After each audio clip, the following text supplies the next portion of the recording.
When I was a kid, my dad had a 28-foot Sharpie.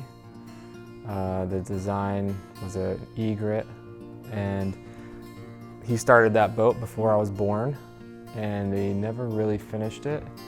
So I grew up with this kind of like a giant flat-bottom canoe, it was double-ended, in the backyard on a trailer, never fully finished, hanging out in it like it's a fort, you know.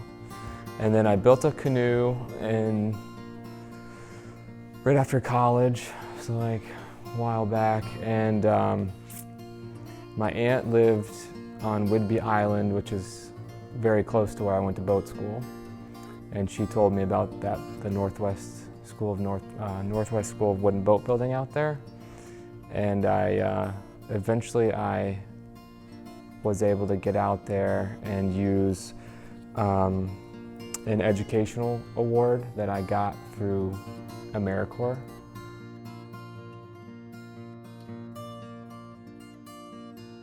When I first came in, I had a lot of confidence coming out of school. It was the first time I did any real fine woodworking, even though I've done some construction and other types of building. But the apprentice program here, like it built that confidence even more, because I was a little like going into a commercial boat yard. I was like maybe not quite ready right out of school just yet. So coming here was like, it just kind of gave me even more power. And it was much more of an instructable sort of environment than what I would imagine a real commercial yard would be like.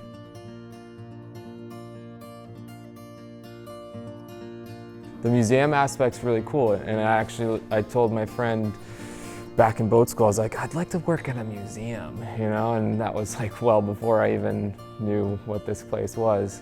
Yeah, the cool part is the history of the boats is the coolest part to me.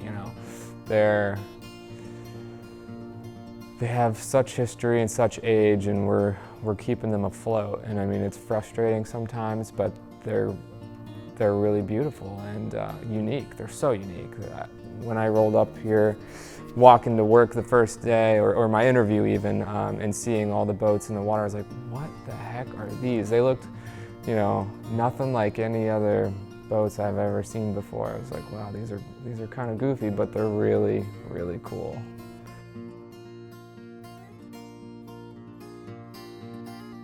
Biggest benefit for me currently is the sort of extending my horizons, broadening my horizons within some of the certifications that are offered to obtain. So the ABYC and currently the welding class that I'm in, those are pretty major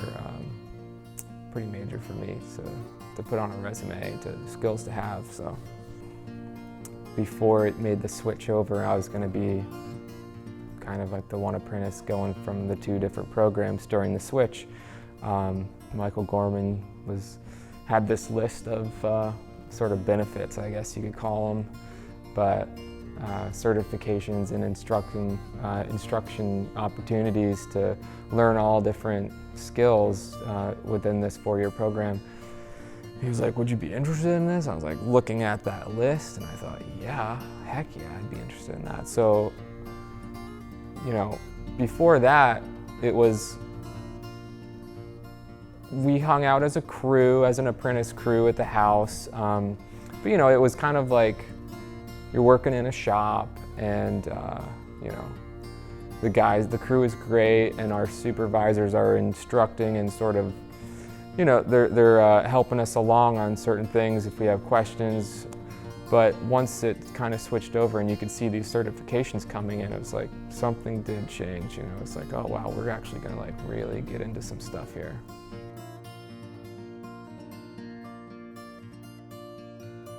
If I had known maybe about an apprentice program or sort of was told or it came across something like that, I may have gone straight into an apprentice program rather than actually take the time to go to a boat school, because there's, it's not quite as in-depth instruction, but it is still like a way to learn, and you're learning from, traditionally an apprentice would be learning from a master, and so it's sort of an ancient relationship within the trades that doesn't really exist that much anymore.